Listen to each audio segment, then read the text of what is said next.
Hi friends, welcome to my channel. ఈరోజు video చాలా ఇంట్రెస్టింగ్గా ఉందండి. వీడియోని ఇక్కడ స్కిప్ చేయకుండా ఎండ్ వరకు చూసేయండి. ఇక చనిపోయింది యువరాజ్ కాదు మల్లేష్ అని జేడి నిరూపించిన తర్వాత సుధాకర్ కృతజ్ఞత చెప్తూ ఉండగా ఇక కౌశికి మాత్రం జేడీని తిడుతూనే ఉంటుంది.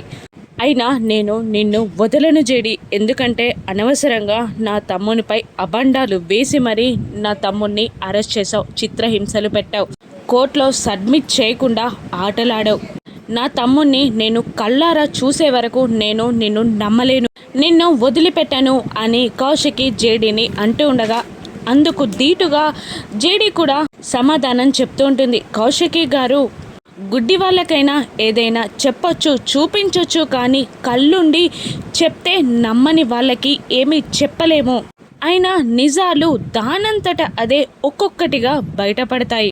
ఇదిగో ఇప్పుడు ఈ చేతి మీదున్న మల్లేష్ బాడీలాగా అని అంటూ కోపంగా నిషిని, వైజయంతిని, కమలాకర్ని చూస్తూ అక్కడి నుండి వెళ్ళిపోతారు. ఇక యువరాజ్ బ్రతికే ఉన్నాడని సుధాకర్ సంతోషిస్తూ ఉంటాడు. ఇక కౌశికి ఈ మల్లేష్ బాడీకి అంత్యక్రియలకి అవసరమైన ఏర్పాట్లు చేయండి బాబాయ్ అని కమలాకర్కి చెప్పి సుధాకర్ని తీసుకొని ఇక కౌశికి ఫ్యామిలీ మొత్తం అక్కడి నుండి బయలుదేరిపోతుంది. ఇక కమలాకర్ కోపంగా ఆ చితిని తంతు అక్కడి నుండి వెళ్ళిపోతాడు. ఇంటికి వచ్చాక సుధాకర్ దేవునికి దండం పెట్టుకుంటూ ఉంటాడు. దేవుడు ఉన్నాడమ్మా, నా కొడుకుని చంపలేదు, వాడు బ్రతికే ఉన్నాడు, నాకు అది చాలు అని అంటుండగా కౌశికి కూడా అవును బాబాయ్, యువరాజ్కి ఏమైపోయిందో అని చాలా టెన్షన్ పడ్డాను అని అంటుండగా వైజయంతి, నిషి, కమలాకర్ మాత్రం కౌశికి ఎక్కడ అనుమానం వస్తుందో అని టెన్షన్ పడుతూ ఉంటారు. ఇక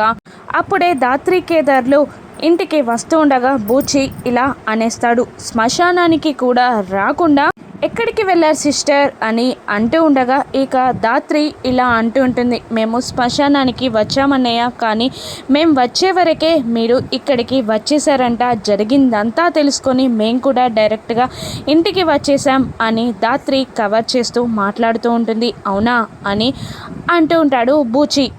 ఇక కౌశికి దాత్రి ఇలా చెప్తూ ఉంటుంది, మేము చెప్పలేదా వదిన, పోలీసులు ఎప్పుడు ఇలా చెయ్యరు అని జేడీకి సపోర్ట్గా దాత్రి మాట్లాడుతూ ఉంటుంది. ఇక కేదార్ కూడా అవునక్క, పోలీసులు ఎటువంటి సమయాల్లో కూడా అటువంటి పనులు చెయ్యరక్క అని అంటుండగా నిషి లేచి కోపంగా దాత్రి దగ్గరికి వచ్చి అవునేంటి ఎప్పుడు చూసినా మీరు ఆ జేడీ వాళ్ళకి సపోర్ట్ చేస్తూ ఉంటారు, మీకు వాళ్ళకి సంబంధం ఏంటి అని జేడీని అదే దాత్రిని నిషి నిలదీస్తూ ఉండగా మంచి చెప్పడానికి సంబంధం అవసరం లేదు నిషి అని అంటూ ఉంటుంది దాత్రి. ఇక కేదార్ కూడా మేం చెప్పేది సంబంధంతో కాదు, పోలీసుల నిజాయితీ గురించి చెప్తున్నామంతే అని కేదార్ అంటూ ఉంటాడు. ఇక కౌశికి కూడా ఇలా అనేస్తుంది, మీరెన్ని చెప్పినా ఆ జేడీ మన శత్రువు, మీరు అలా ప్రతిసారి వాళ్ళకి సపోర్ట్ చేస్తూ మాట్లాడడం నాకు నచ్చట్లేదు అని కౌశికి దాత్రిని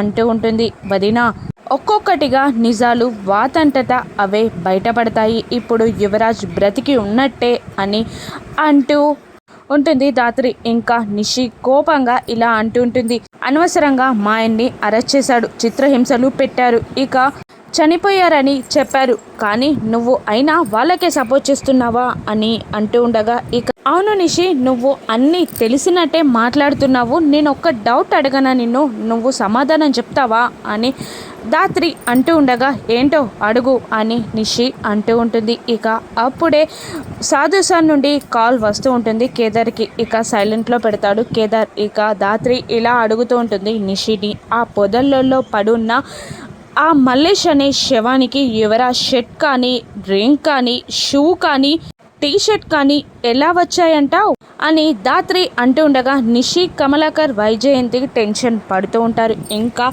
కేదార్ ఇలా అంటూ ఉంటాడు, నిజంగానే యువరాజ్ జేడీ కస్టడీలో ఉంటే తన నిజాయితీని ప్రూవ్ చేసుకోవడానికైనా, తన జాబ్ని కాపాడుకోవడానికైనా మీడియా ముందుకి జేడీ యువరాజ్ని తీసుకొచ్చేది కదక్క అని అంటూ ఉండగా ఆలోచిస్తూ ఉంటుంది కౌశికి. ఇంకా దాత్రి ఇలా అంటూ ఉంటుంది, అసలు ఇది ఎవరైనా కావాలని చేస్తున్నారా, లేదంటే దీని వెనకాల యువరాజే ఉన్నాడా? యువరాజే సమాధానం చెప్పాలి వదిన అనగానే నిషి కోపంగా ఇలా అంటూ ఉంటుంది. ఇప్పుడు మా ఆయన మీదకే నేరం తోసేస్తున్నారా? మా ఆయనే కావాలని ఇదంతా చేస్తున్నారా అని నిషి దాత్రిని తిడుతూ ఉండగా, ఇక యువరాజ్ని మేము అనట్లేదు నిషి, ఇది కావాలని ఎవరైనా చేస్తున్నారా, యువరాజే ఉండి నడిపిస్తున్నాడా అని అనుమానంతో అంటున్నాం అంతే అని అంటూ దాత్రి కేదార్లు పక్కకి వెళ్ళిపోతారు. ఇక నిషి ఇలా అంటూ ఉంటుంది, చూసావా వదిన వాళ్ళు ఎలా మాట్లాడుతున్నారో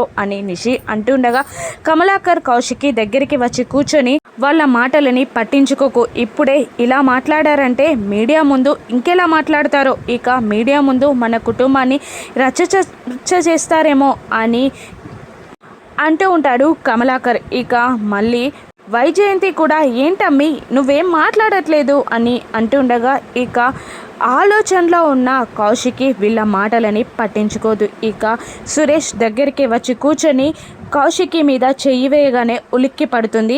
కౌశికి ఏంటి మేమందరం మాట్లాడుతుంటే నువ్వు ఏం మాట్లాడట్లేదేంటి అని సురేష్ అడుగుతుండగా, నేను ఆలోచిస్తున్నది జగదాత్రి చెప్పిన విషయాల గురించి. జగదాత్రి చెప్పిన దాంట్లో కూడా లాజిక్ ఉంది కదా, నిజమే అనిపిస్తుంది. ఇక యువరాజ్ కనబడి మనకు నిజాలు చెప్పే వరకు కూడా ఏది తెలీదు అని అంటూ, ఏది ఏమైనా కూడా నా తమ్ముణ్ణి చిత్రహింసలు పెట్టి నా కుటుంబం కార్చిన కన్నీటి బొట్టులకి ఇక దాత్రియే సమాధానం చెప్పాలి. నిజంగా యువరాజ్ జేడీ కస్టడీలోనే ఉంటే ఇక ఆ జేడీని నేను వదిలిపెట్టను అని అనుకుంటూ కౌశికి వెళ్ళిపోతుంది. ఇక పక్కకు వెళ్ళి సాధు సార్తో మాట్లాడుతూ ఉంటారు జేడీ కేడీ. జై హింద్ సార్ అని అంటూ ఉండగా, ఇక ఆ బాడీ యువరాజ్ది కాదని మల్లేష్ దాన్ని ప్రూవ్ చేసి మీనన్ పైన మొదటి విజయాన్ని సాధించారు మీరు అని అంటూ సాధు సార్ జేడీకేడీలని మెచ్చుకుంటూ ఉంటాడు. మరోవైపు జేడీ తనపై గెలిచినందుకు మీనన్ కోపంతో రగిలిపోతూ ఉంటాడు. ఇక మీనన్ పైన మొదటి విజయాన్ని సాధించాను సార్ అని అంటూ ఉండగా, ఇక అవును వెరీ గుడ్ మై బాయ్స్ అని సాధు సార్ పొగుడుతూ ఉంటాడు. ఇంకా యువరాజ్ని కాపాడడానికి మీనన్ వేరే ప్రయత్నాలు చేస్తారు సార్, వేరే మార్గాన్ని వెతుక్కుంటాడు అని జేడీ అంటుండగా, ఆల్రెడీ మార్గం వేసేశాడు. యువరాజ్ని ఫారెన్ పంపుతున్నట్టు మన సీక్రెట్ ఇన్ఫార్మర్స్ నుంచి సమావేశం ద్వారా మనకు ఇన్ఫర్మేషన్ అందింది. ఫేక్ పాస్పోర్ట్, ఫేక్ టికెట్స్ ద్వారా ఎల్లుండే యువరాజ్ని ఫారెన్ పంపుతున్నట్టు మనకు తెలిసింది అని అంటూ ఉండగా, ఇక కేదార్ ఇలా అంటుంటాడు, అంటే మనకు ఒక్కరోజే టైం ఉందన్నమాట అని అంటుండగా, ఇక దాత్రి ఇలా అంటూ ఉంటుంది, వాళ్ళు వెళ్ళడానికి ఇంకా ఒక్కరోజు టైం ఉంది సార్, ఆ యువరాజ్ని ఫారెన్ కాదు కదా స్టేట్ బార్డర్ కూడా దాటనివ్వను అని జేడీ అంటూ ఉంటుంది. ఇక సాధు సార్ ఇలా అంటుంటాడు, ఇక బార్డర్లో ఉన్న పల్లెటూరులో మీనన్ సిగ్నల్స్ ఉన్నట్టు, మీనన్ మనుషుల కలయిక ఉన్నట్టు నాకు ఇన్ఫర్మేషన్ వచ్చింది. నాకు తెలిసి యువరాజ్ మీనన్ కూడా అక్కడే ఉంటారు అని అంటుండగా, రేపు మార్నింగే మేము అక్కడికి బయలుదేరి ఊరంతా జల్లెడ పట్టైన యువరాజ్ని మీనన్ని పట్టుకుంటాం అని జేడీ అంటూ ఉండగా, అవును పట్టుకోండి అని సాధు సార్ అంటూ ఉంటాడు. నాకు తెలిసినంత వరకు త్రిపాఠి కూడా అక్కడికి వస్తాడు కదా అని జేడీ అడుగుతుండగా, ఖచ్చితంగా వస్తాడు, త్రిపాఠిని దాటుకొని మీరు యువరాజ్ని ముందే అరెస్ట్ చేయాలి అని అంటుంటాడు సాధు సార్. ఇక ఓకే సార్ జై హింద్ అని అంటారు జేడీ కేడీ. ఇక రాత్రి అవగానే జరిగిందంతా యువరాజ్కి చెప్దాము అని నిషి కాల్ చేస్తూ ఉండగా, నేను శ్మశానానికి వచ్చాను, నాకంతా తెలుసు, ఇక 2 రోజుల్లో ఎల్లుండే మనం ఫారెన్ వెళ్ళిపోదాం అని అంటూ ఉండగా, ఇక పాస్పోర్ట్ అవి ఎలా అని కమలాకర్ అడుగుతూ ఉంటాడు. నేను అవన్నీ చూసుకుంటాను బాబాయ్, లొకేషన్ మీకు షేర్ చేస్తాను, మీరు ఎవరికి తెలియకుండా నిషిని అక్కడికి తీసుకొస్తే చాలు అని యువరాజ్ అంటూ ఉండగా, నిషి అలాగే లొకేషన్ షేర్ చేయి అని అంటూ ఉంటుంది. వైజయంతి ఏడుస్తూ, నువ్వు ఇక్కడే ఉండురా అబ్బోడా, ఆ జేడీ ఎలా అరెస్ట్ చేస్తుందో నేను చూస్తాను అని అంటూ ఉండగా, కమలాకర్ లేదు ఇప్పుడు తప్పించుకోవడమే తెలివైన పని అని అంటూ నా ఫ్రెండ్కి కాల్ చేసి ఆ చుట్టుపక్కలే వాడి కొడుకు రిసెప్షన్ అరేంజ్ చేయమని చెప్తాను, ఫ్యామిలీ మొత్తంతో వెళ్తే ఏ అనుమానం రాదు అని కమలాకర్ ప్లాన్ వేస్తాడు. అలాగే బాబాయ్, నేను లొకేషన్ షేర్ చేస్తాను అని చెప్పి కాల్ కట్ చేస్తాడు యువరాజ్. ఇక తెల్లవారిపోతుంది. దాత్రి కేదార్లు ఆఫీస్కి వెళ్ళడానికి, అదే యువరాజ్ని పట్టుకోవడానికి వెళ్ళడానికి రెడీ అవుతూ ఉంటారు. ఒక గన్ని దాత్రి కేదార్కి ఇవ్వగా ఇక ఆ గన్ని వెనకాల పాయింట్లో పెట్టుకొని షెడ్ కవర్ చేసుకోవడం మర్చిపోతాడు కేదార్. ఇక ఇలా అంటుంటాడు, మనం ఎక్కడికి వెళ్తున్నామని అంటే స్కూల్లో ఎక్స్కర్షన్ వెళ్దామని, పటాన్ చెరువు కాకుండా గట్కేసర్ వెళ్దామని చెప్దాం అని అంటూ ఉంటారు కేదార్. అలాగే అని అంటూ వాళ్ళు కిందికి వస్తూ ఉంటారు. ఇక నిషి బయలుదేరదామా వదినా అని అంటూ ఉంటుంది కౌశికిని.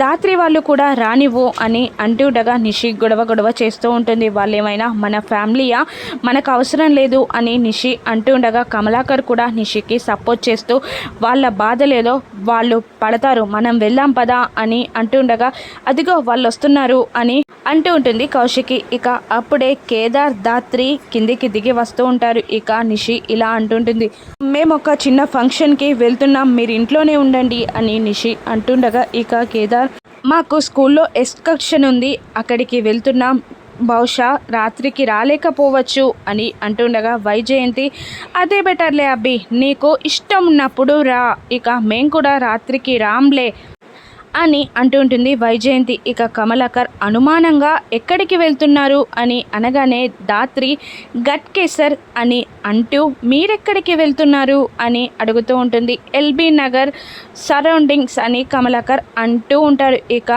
దాత్రి కమలాకర్ ఇద్దరు మనసులో అమ్మయ్య వీళ్ళు మాత్రం పటాన్ చెరువుకు రావట్లేదు అని ఒకరి గుచ్చి ఒకరు అనుకుంటూ ఉంటారు. ఇక పటాన్ చెరువులో ఒకరికొకరు ఎదురు పడతారా? ఇక జేడీ యువరాజ్ని పట్టుకుంటుందా?